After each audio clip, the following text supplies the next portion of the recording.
since I've been following ESG and also, researching in the background, it seems in the past the largest selling point for ESG has been to position your company to be an attractive option for investors. But are investors still actively investing in oil and gas companies? Yeah, it's interesting, Andal. From that perspective, the investment community, of course, you heard around the Christmas period in December that the Rockefeller Foundation is divesting of carbon-related interests. But it's interesting. Back when, of course, when the investment wasn't as attractive, a year ago, we saw the price of oil melt and go into the negative territory for the first time in history. And of course, you look at when the investment's low, you're not going to have investors jumping into the game. What we're seeing now at $72 oil today, if it's still there when I checked the price with the markets when I first woke up, what's interesting now is $72 oil. You've got interest in different pockets from investors. Now, there's different types of investors. Of course, institutional investors are one. There's the high net worth crowd that are out there, sovereign wealth funds. There are still investors interested in carbon, in the carbon-based industries that are out there, because of course, we're still driven, as much as people think we want to be carbon free by a certain period. The world is still driven, not in a huge part, but largely by carbon related energies. And so investors will still be coming into the game. There's going to be more scrutiny on investment by way of ESG, with the responsibility factors coming into the play. Now, it's interesting because I don't think investment, there's some that are shying away from it, but largely around the world, there still is interest, and we're seeing it growing as the price of oil increases. Anything to add to that, Hugh? I think you hit it correctly, Bob. There are still organizations and funders that are definitely very much interested in the energy industry, but the scrutiny that they will apply to ensure that they don't destroy their own brand by working with companies that have a robust ESG strategy in place, that will just become more forefront in their consideration. So having that ESG strategy in place will certainly be required if you are going to encourage investment in your specific company, industry, etc. So it's still there, but be prepared for additional scrutiny on your overall sustainable business strategy. And that makes sense. Seeing that you guys are in the thick of all things ESG, how important is it for an oil and gas company to focus on their ESG strategy? And what are the dangers of completely ignoring the ESG movement? Oh, that's an excellent question. And that actually came up in our training last week as well, and was addressed not just by us, but by the participants of our training. One of the organizations that was in there, they were talking about their access to capital. And companies that are searching for equity or for capital to grow, to attain assets, to even potentially look at merging with other organizations and acquisition. What's happening is the cost of capital is going to start to increase for those that are ignoring it. So it's going to be more expensive to access any capital for the company's purposes. So that's one item. Now, it's interesting because as companies move forward, the organizations that are starting to really put into play ESG strategy, policy, and engaging multiple people in what they're doing are truly the organizations, as Bob had mentioned early on. When Bob talked about the organizations that are more competitive, to the tune of strategy and ESG engagement, organizations are starting to see that they're becoming more profitable and more efficient. Just because of the fact that they've engaged their people around this whole. So it's not just the access to capital, it's also the efficiencies the one organization could attain if they're actually focusing in on responsible development, responsible business. If I could just add a comment there, Pat, it's also when you're trying to recruit the best people into your organization, with new generations entering the workforce as well, you've got to take into account what are the goals and objectives of those individuals. What sort of companies do they want to work for? So if you're going to attract the best talent into your industry, your organization, I think it's going to be imperative that definitely you have a societally focused strategy. I just think it's the overall business strategy of an organization must include ESG, but it cannot be a paper exercise. It must be followed through and executed. So I just wanted to emphasize that we saw people talking to us that they said they had an ESG strategy, but when you started looking at it in depth, there wasn't much there. So I don't think that's sustainable. With new governance coming into place, you better have metrics in place, and you better be able to report robustly on how well you're performing.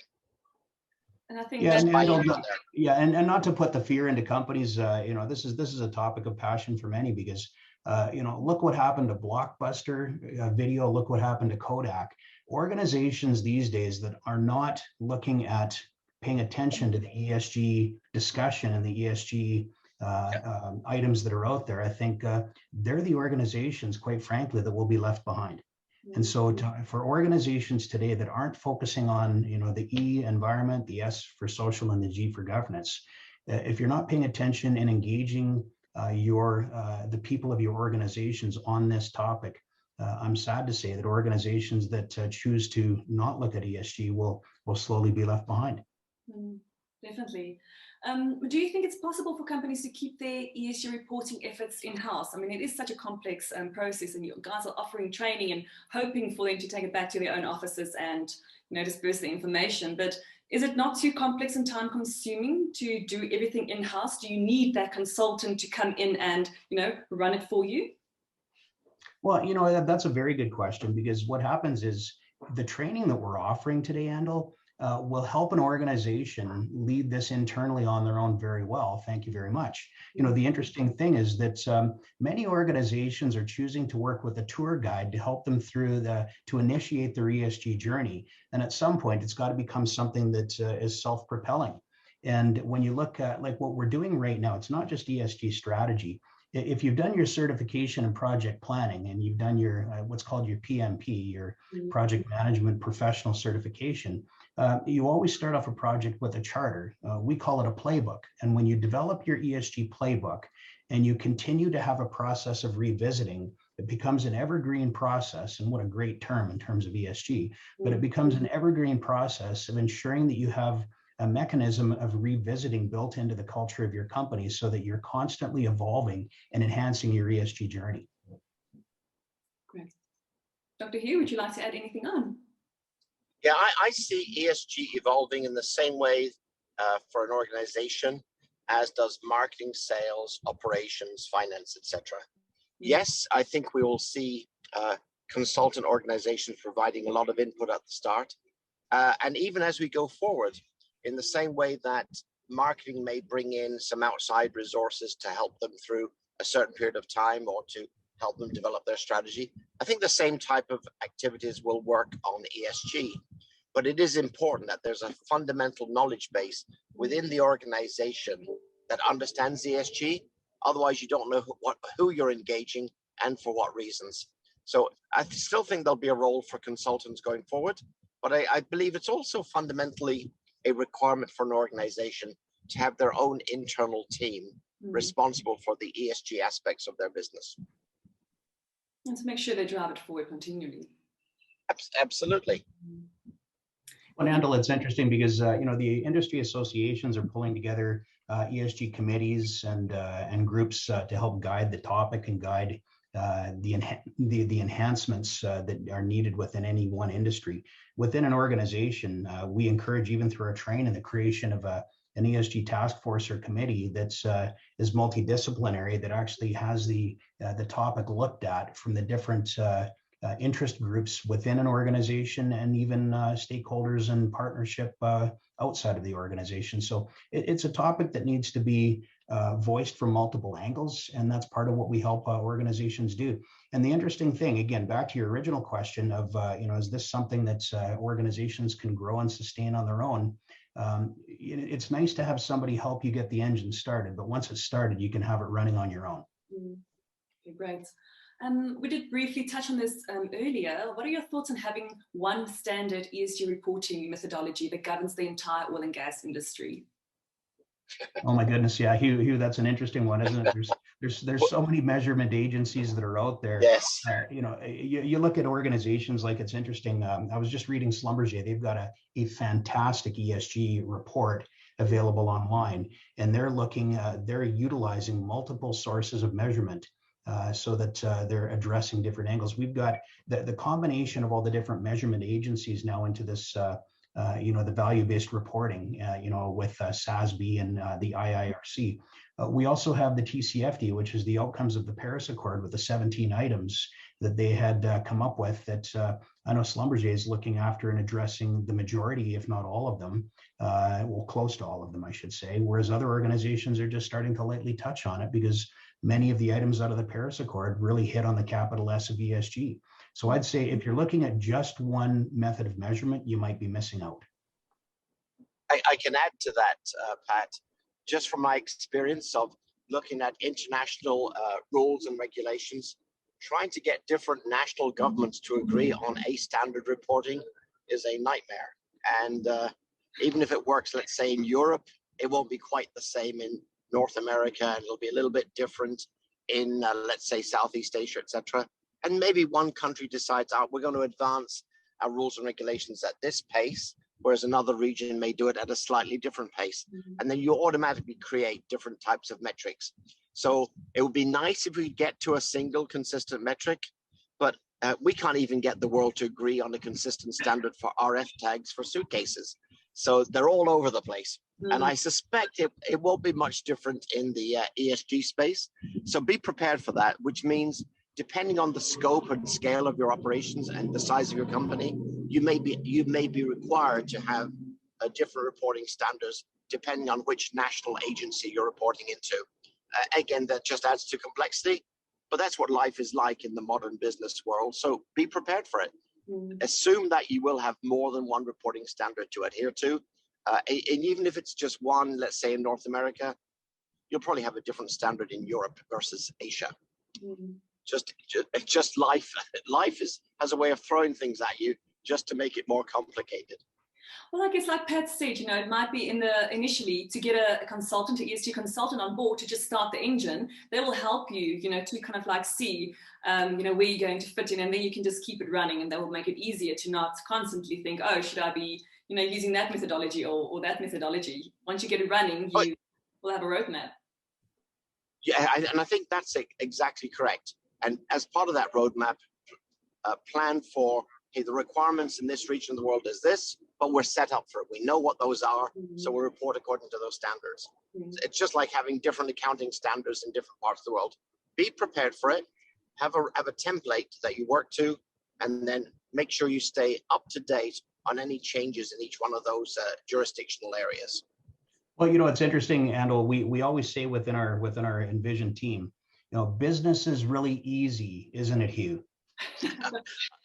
Until you introduce people, and exactly. It's interesting because, once you introduce people, even two people, now you have to be an organization, and organizations need to be organized. And that's why we actually approach the whole topic of ESG to say, build your ESG playbook, which is like your project charter for ESG, and ensure that you have the components of a playbook, which we actually give out in our training, so that everybody's on the same page, because nothing is real until it's written, right, Hugh? That's absolutely correct. Having that playbook will be fundamental. Then you'll know where I need to pay attention, what are the metrics associated with that aspect of ESG, and then where is the accountability? Because that's the other issue, making sure that someone knows that they're accountable for not only tracking it, but they've also got the right contacts in the different areas of the organization that may be sources of the generation of that particular emission, gas, societal responsibility, governance, oversight, etc. Making sure they've got that playbook will be fundamental to staying on top of the ESG issues that will continue to change and arise as we go through time. Great. And if we bring technology into the conversation, increasingly it plays an important role in the oil and gas companies' operation. And in your opinion, what part does technology play in improving an oil and gas company's ESG score? It's interesting, Andal, because looking at the energy industry, and Hugh, I know you can speak to the same question when it comes to the airline industry, but of course, carbon capture is one thing. When you look at some of the capital E for GHG emissions, which is greenhouse gas emissions, You look at items where the technology right now, we know of one company that's actually digitizing not just the flow of paperwork from the field to the office, but they're digitizing the movement of people so they can track better ESG ratings and ESG scores just through geotracing people's movements, which is one really creative way of actually getting to some of the measurement of materiality items. Another one, I know another company that's actually, they're taking big diesel trucks that are rolling down the highway that have the two diesel tanks on either side. One side is now diesel, the other side is now natural gas, and there's a mixture to offset emissions. Technology, digital transformation and business transformation is a big topic these days. And when you look at the technologies that are coming out, to really measure and reduce the carbon footprint within the energy industry, I think it's in the billions of dollars of investment that's going into technologies to offset emissions. And again, that's part of the conversation that's not being touted in the energy industry and even made public. It's something that's, again, oil and gas companies with the technology and the innovations they're coming out with do need to start tooting their own horn a little bit more of what they're actually doing. And that's something that, the investment into technology continues to increase, but we just need to tell the story better. And Hugh, I know on the airline industry, the story is the same, measurement of carbon coming out of engines is an example of that, right? Absolutely. The use of alternative fuel sources that are more sustainable, etc. I suspect that there'll be a lot of interest for research companies to invest in new technology for looking at alternative means. I suspect there'll be other people looking at, well, how do we get capture carbon dioxide from the atmosphere and store it in some of the unused domes that we have under the ground from, let's say, expired oil wells, gas facilities, etc. I think there's a lot of work to be done, because the challenge is you need to be able to not only capture it, but then transport it to places where it can be stored safely and securely, etc. And so there will be costs involved, but I think there's a lot of scope for whenever the needs become at a sufficient level, or the costs become high in terms of fines or penalties or restrictions on how you operate, someone will put their mind to, okay, what do we do to address this? And the more urgent the need, the more urgent the attention for the scientists to come up with better technologies. I don't think we've scratched the surface yet. I know there's a lot of work going on, but I believe that we have a path ahead of us to do a lot more research. A while back, I did an interview with a company that provides services to oil and gas companies. And one of their offerings, they have predictive technology, pipeline integrity software. Could that directly improve your ESG score? I asked them that question, and they seem to think that it could, but they couldn't give me a specific answer. It was more just it was helping them to report more easily. That was where the offering was. But to mitigate the risk of a pipeline bursting, is there a direct improvement for your ESG score in that? Well, it's interesting. I think we have to first look, Andal, at baselining the data that we're actually looking at, because of course with integrity software, yes, it'll improve the risk to the environment if you're better able to detect the areas of risk in advance. So of course, if we can mitigate the rupturing of a pipeline so that we don't have an impact on the environment, that's a good thing. It really comes back to looking at the data. Most organizations, when we're starting the training, we even have a range of people that are well on their way in their ESG journey, and others who are just getting started. When you're just getting started, if you're looking at the type of mitigation that you're speaking of now, you've got to start by baselining the data that you currently have and then working to improve it. So if there's no improvement, of course, the ESG rating may be impacted by a flat line result year over year. But if you do have a method of actually baselining the data, like the first step is just know where you're starting. If you don't see the forest through the trees, start to understand your numbers so that you can set the areas and of course set the budget to impact the areas that are of most relevance and of most significance, so that you can continue forward and improve your ESG scores, which will improve your ESG rating. Okay. And I think the same then applies to a SCADA system. For instance, the ability to remotely shut down a pipeline to prevent an oil and gas leak, that then it will be the same. There has to be a baseline for you to be able to, make a difference and improve your ESG score.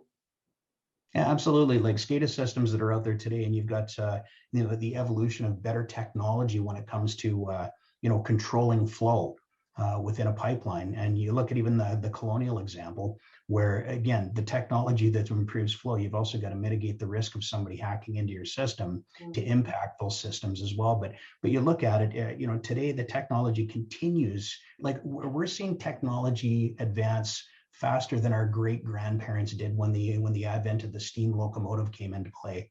And of course, they got to see that. They got to see airplanes after the Wright brothers started flight. Technology is advancing these days, weekly faster than it did within a decade. So we've got advancements that are coming to improve. Now, as you baseline and as those technologies come up, we're going to see an advancement in ESG ratings from companies that are staying focused on it. And again, looking at some of the leading organizations that are looking at measuring what it is that needs to be managed.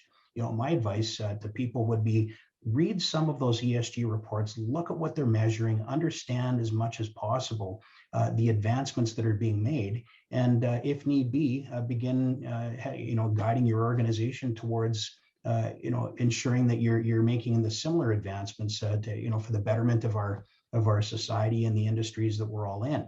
But the baselining is critically important so that we can move ahead, and then the observation of technologies that can help each one of us move forward helps us measurably move forward in the right direction. But the auto organization that takes a lead role in something new and maybe not so leading edge, but maybe even bleeding edge, are the ones that I've got a lot of respect for, because if they're taking that lead role in the industry to improve ESG scores through technology, I applaud them for it. Hugh, anything to add to that?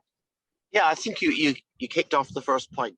If you know where you are today and you've got an ESG strategy in place, what's the vision for that ESG strategy? Where do you want to get to?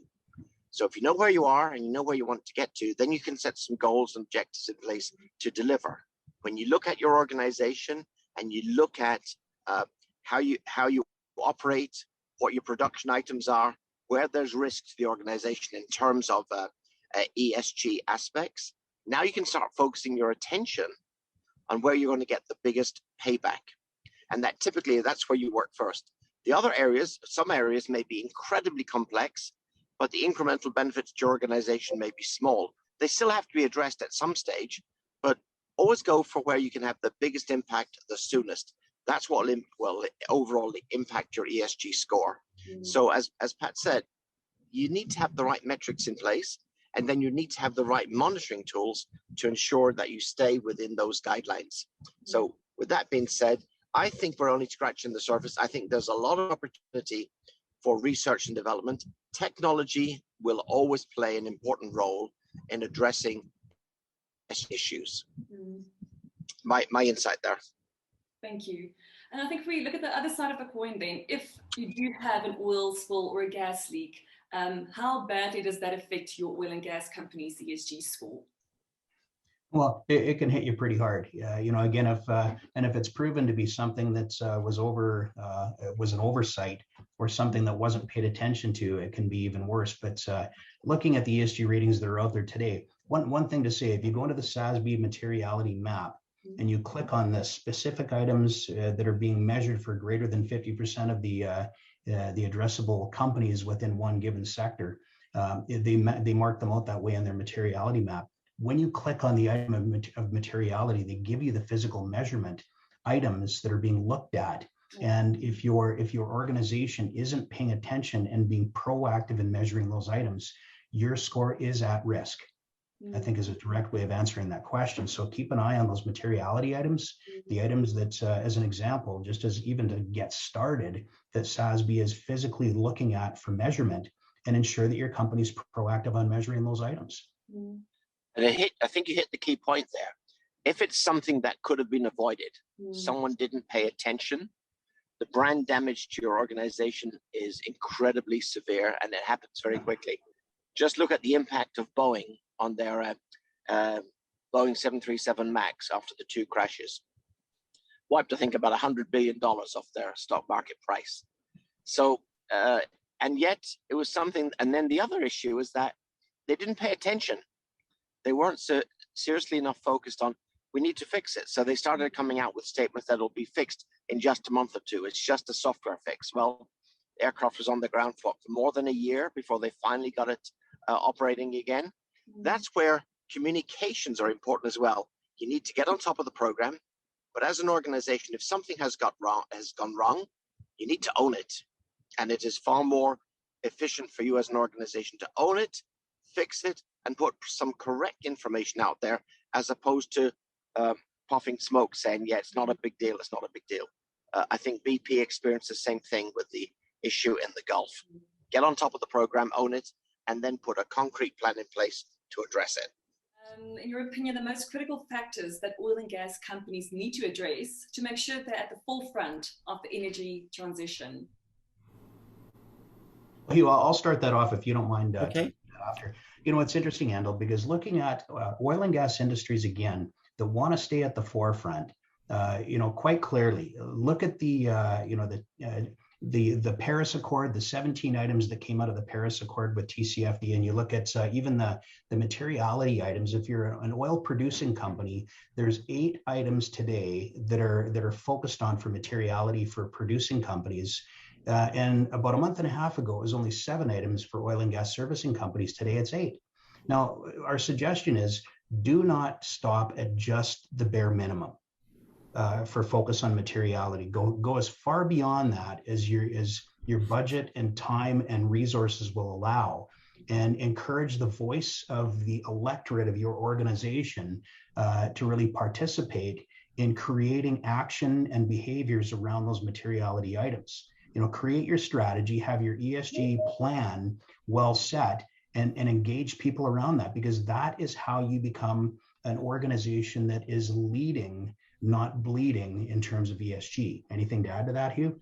No, I think you covered it correctly. Don't do the absolute minimum, but look for where the opportunities are. ESG is as much about your brand and your reputation of your company as it is about the actual technology itself. Yes, I think it's incredibly important that we have a robust ESG strategy in place, but also reflects the responsibility and the brand of the organization. So do you want to be just another Me Too company, or do you want to be a leading company? And I think that will differentiate organizations from how much effort they put into ESG and how big an impact it has on them. Yeah, and just to punch this home, the training that we actually are conducting internationally is guided towards creating the leading company, not the Me Too. And that's something we're quite proud to say. And participants who've come through and graduated from our ESG training today are well on their way to do just that. And it's such a great thing to see from different organizations, right, Hugh? Absolutely. Couldn't say it better, Pat. So I do have a last question that I've just thought of.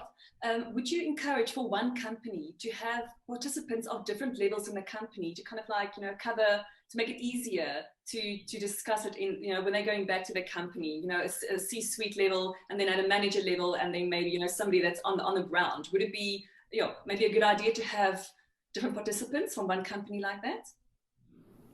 Absolutely. And Hugh, it's interesting because the organizations we've worked with, even the ESG committee or task force that you have internally within your organization, don't just pack it with a bunch of executives, you know, get the voice from different areas of the company heard. When you actually have that representative group of people from different levels and areas of the organization, the voice widens and the results become wider and deeper. Yeah, and I'll just add to that, someone has to be held accountable. If there's an accountability issue, then people pay attention to it. If it's just yet another committee that we all get absorbed into on a daily and weekly basis, then you won't make much change or progress in your organization. But if someone is held accountable and has to report to the executive team on a monthly, quarterly basis, etc., that will only work if it is translated down through the organization, down to where the rubber hits the road. That's where you're going to have the metrics in place. It's got to be escalated back upwards in regular management reporting. And once you hold people accountable for performance issues, people pay attention. So I couldn't add that, as I could only say that's going to be fundamental. If you want to make ESG successful, hold someone accountable for delivering those reports on a regular basis. You know, you can't manage what you don't measure, and what gets recognized gets repeated at a higher level. Yes. Thank you so much, guys. I've learned a lot. I'm sure our audience, our followers, are going to love it. So anything else that you would like to add that you've just had in the back of your mind and I didn't ask the right question? I think we've covered some ground here today, and we've covered some great ground. Andal, I'd love to stay in contact with you as the weeks and the months go by, because this whole ESG topic is changing so fast. Yes. That the advancements and and really the changes in the items of differentiation, they continue to come. We've got our full team researching and staying on top of as much as we can. And quite frankly, it's something that we think ESG is going to look radically different in another 12 months. Right. And so to keep in contact with one another and just to make sure that we're on top of the items that are important to organizations is what we do. And we're happy to come back to you and actually report back on some of the changes we've seen even beyond today. I think that's great. Maybe even, quarterly, let's have a quarterly meeting maybe, or quarterly interview. And yeah, so our followers can expect it and look forward to knowing about all the changes. I think that's a great idea. Thank you. Thank you so much for inviting us onto your call today. It's our pleasure and privilege to be speaking with you about this wonderful topic of ESG. So thank you for having us. Thank you. It's always nice to chat to people that are really genuinely fired up and passionate about this topic. So, and you guys definitely are. So thank you so much. I'm feeling fired up again as well. All right. Thank you, Andal. Great. Okay. Until next time, we'll hope to see you soon. Awesome. Okay. Thanks, guys. Take care. Stay safe. Bye-bye. Bye-bye.